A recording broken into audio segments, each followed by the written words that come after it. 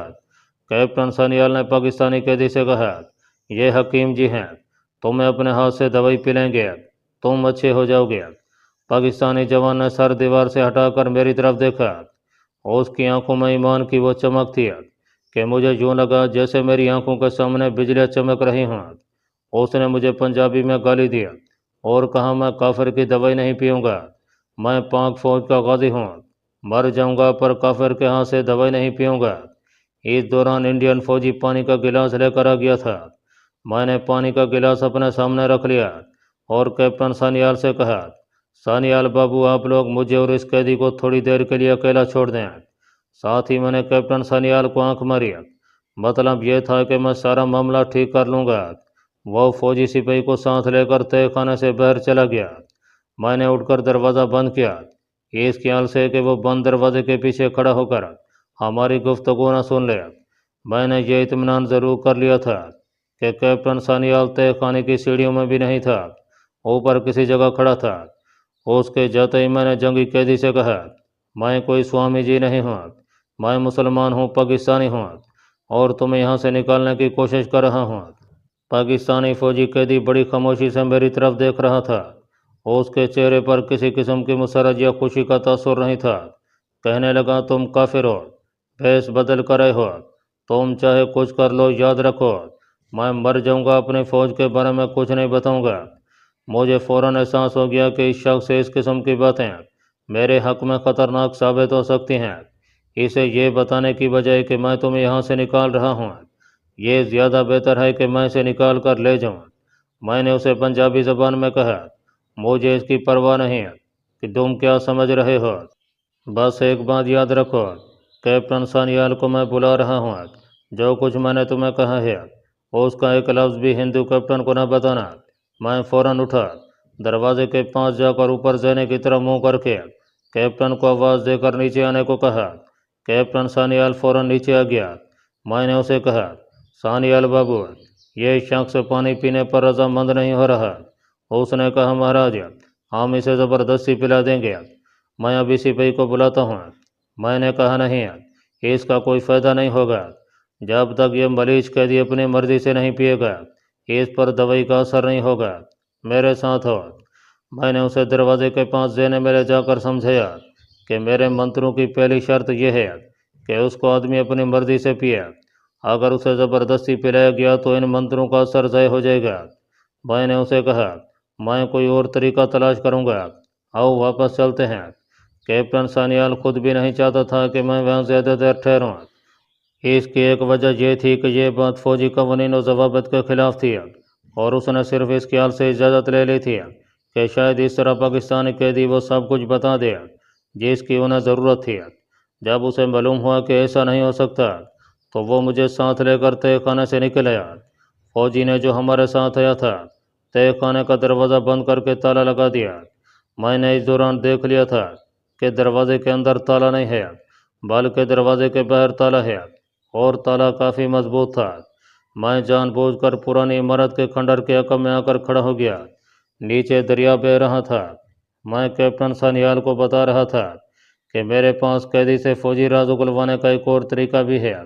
میرے پاس ایسا کوئی طریقہ نہیں تھا، میں وہاں اس لیے کھڑا تھا کہ ایک بھی حصے کا پوری طرح سے جائزہ لے سکوں، کیونکہ مجھے اس جگہ سے پاکستانی جنگی قیدی کو رات کے اندھیرے میں نکال کر لے جانا تھا۔ وہاں سے گھاٹی نیچے دریا کے کنارے تک جاتی تھی۔ گھاٹی کی اترائی اتنی خطرناک نہیں تھی، کہیں کہیں ڈھلان پر جھاڑیاں اگی ہوئی تھیں۔ دن کی روشنی میں میں نے ایک ایک جھاڑی کو اپنے ذہن میں بٹھا لیا تھا۔ دریا کا پاڑ یہاں زیادہ چوڑا نہیں تھا، دوسرے کنارے کے درخت صاف صاف نظر آ رہے تھے، ہم تیر کر دریا پار کر سکتے تھے۔ مجھے یقین تھا کہ پاک فوج کے جوان کو تیرنا ضرور آتا ہوگا، یہ فوجی ٹریننگ کا حصہ ہوتا ہے۔ جب ہم وہاں سے چلنے لگے تو میں نے کیپٹن سانیال سے کہا، آپ لوگوں کو یہاں رات کے وقت بھی پہرے کا کڑا بندوبست کرنا چاہیے تاکہ پاکستانی قیدی فرار نہ ہو سکے۔ کیپٹن سانیال اور میں پتھر کی سیڑھیاں اتر رہے تھے۔ اس نے کہا، مہاراج رات کو اوپر ہمارے سیکورٹی فورس کے 2 جوان پہرے پر موجود ہوتے ہیں، ایک جوان تہہ خانے کی سیڑھیوں کے اوپر موجود ہوتا ہے، تہہ خانے کے دروازے کو تالا لگا ہوتا ہے، قیدی کے فرار ہونے کا سوال ہی پیدا نہیں ہوتا۔ یہ ساری باتیں اور سیکورٹی کے سارے انتظامات میں نے ذہن نشین کر لیا۔ اپنے جوان کو نکالنا اتنا آسان نہیں تھا۔ لیکن میں نے طے کر لیا تھا کہ چاہے مجھے جان کی بازی لگانی پڑے، میں اپنی بہادر فوج کے غیور فوجی کو دشمن کی قید سے نکال کر لے جاؤں گا۔ اس وقت اگرچہ آسمان پر بادل جھکے ہوئے تھے، لیکن دن کی روشنی چاروں طرف پھیلی ہوئی تھی، اور میں نے اس روشنی میں پرانی عمارت کے ارد گرد کا سارا علاقہ اچھی طرح سے دیکھ لیا تھا۔ مجھے دریا کی طرف سے ادھر آنا تھا۔ وہ رات میں نے کیپٹن سانیال کے مکان پر ہی بسر کیا۔ دوسرے دن میں نے ضروری کام کا بہانہ بنایا اور کیپٹن سانیال سے کہا کہ مجھے ایک جگہ اپنے دوست سے ملنے جانا ہے، میں آج شام واپس کلکتہ چلا جاؤں گا، 2-1 دن بعد چندر نگر کی سیر کے بعد دوبارہ آؤں گا۔ کیپٹن سانیال نے تھوڑا سا اصرار کیا، پھر میرے جانے پر راضی ہو گیا۔ دن کی روشنی میں وہاں سے نکلنا نہیں چاہتا تھا۔ جب دن ڈھل گیا تو میں چندر نگر سے واپس کلکتہ روانہ ہو گیا۔ اس وقت کلکتہ شہر پر شام کا دھندلکا پھیل رہا تھا، عمارتوں کی بتیاں روشن ہو گئی تھیں۔ میں نے ریلوے اسٹیشن کے باہر ایک پبلک بوتھ سے شاہدین کو دکان پر فون کیا اور خفیہ کوڈ میں صرف اتنا ہی کہا کہ میں دریا کنارے والی بندرگاہ میں پہنچ رہا ہوں، وہ رات کو وہاں آ جائے۔ فون کرنے کے بعد میں نے ایک لوکل بس میں بیٹھ کر اوڑا برج پار کیا اور وہاں پیدل ہی کھیتوں اور تالابوں کے قریب سے گزرتا اپنے آدمی شاہدین کے ہائیڈ آؤٹ پر پہنچ گیا۔ اس وقت ہلکی ہلکی رم جھم شروع ہو گئی تھی۔ رات کو شاہدین بھی آ گیا۔ میں نے اسے تمام واقعات سے آگاہ کیا تو وہ بولا، کیا تم پاکستانی جنگی قیدی کو وہاں سے نکال سکو گے؟ مجھے یہ کام مشکل لگتا ہے۔ شاہدین کو میرے بارے میں پورا علم نہیں تھا کہ میں کس قسم کا ٹرینڈ کمانڈر ہوں۔ میں نے کہا، یہ کام تم مجھ پر چھوڑ دو، تم صرف ایسا کرو کہ میرے لیے ایک لمبے پھل والا چاقو لا دو۔ شاہدین بولا، اس کا انتظام ہو جائے گا، لیکن فرض کر لیا کہ تم قیدی کو وہاں سے نکالنے میں کامیاب ہو جاتے ہو تو پھر اسے لے کر رات کے اندھیرے میں کس طرف جاؤ گے؟ میرے گودام سے تم دریا کے راستے کم از کم 25 میل کے فاصلے پر ہو گیا، اور یہ فاصلہ تم دریا کے اوپر کی جانب کشتی چلاتے ہوئے بھی صبح تک طے نہیں کر سکو گے۔ یہ ایک ایسا مسئلہ تھا جس نے مجھے تھوڑی سی الجھن میں مبتلا کیا ہوا تھا۔ شاہدین ٹھیک کہہ رہا تھا۔ قیدی جوان کو نکالنے کے بعد ہمارے سامنے فرار کا ایک ہی ذریعہ تھا جو محفوظ بھی تھا، اور یہ ذریعہ دریا تھا۔ وہاں سے دریائے ہنگلی آگے کی طرف بہتا تھا اور ہم دریا کے اوپر کے رخ زیادہ دیر تک تیر نہیں سکتے تھے۔ میں نے شاہدین سے پوچھا، یہ بتاؤ کہ اگر ہم وہاں سے دریا پار کر کے دوسرے کنارے پر چلے جاتے ہیں تو وہاں سے تمہارے اس گودام تک کس طرف سے راستہ آتا ہے؟ شاہدین نے کہا، چندر نگر کے دریا پار کا علاقہ غیر آباد ہے، وہاں ناریل کے درختوں کے ذخیرے ہیں، ان ذخیروں سے نکلنے کے بعد تمہیں دائیں طرف کو ہو جانا ہوگا۔ آگے اگر تمہیں کوئی پگڈنڈی یا سڑک مل گئی تو اسی رخ پر دریا کے ساتھ ساتھ اوپر کی جانب چلتے آنا۔ ہو سکتا ہے راستے میں کسانوں ملہوں کی جھونپڑیوں کی بستیاں ملیں، 1-2 فیکٹریاں بھی آئیں گی۔ راستے میں کوئی بڑا شہر نہیں ہے، یہ 25 میل کا فاصلہ ہوگا۔ تم لوگ پیدل چل کر یہ راستہ ایک رات میں طے نہیں کر سکو گے، تمہیں راستے میں ہی صبح ہو جائے گی۔ دن کے وقت تمہیں کسی جگہ چھپ جانا ہوگا، پھر رات کا اندھیرا ہونے کے بعد سفر شروع کرنا ہوگا۔ لیکن ایک بات یاد رکھنا، دریا کے ساتھ ساتھ چلنا، دریا کے کنارے کو اپنے سے دور نہ ہونے دینا، پھر تم میرے اس گودام کے پاس پہنچ جاؤ گے۔ یہاں کی نشانی تمہیں معلوم ہی ہے، رات کے وقت یہاں سے فاصلے پر جو کھاد کی فیکٹری ہے اس کی روشنیاں دور سے نظر آ جاتی ہیں۔ منصوبہ بندی کاغذی طور پر بالکل درست تھی، اس پر عمل کرتے ہوئے مشکلات پیش آنے والی تھیں۔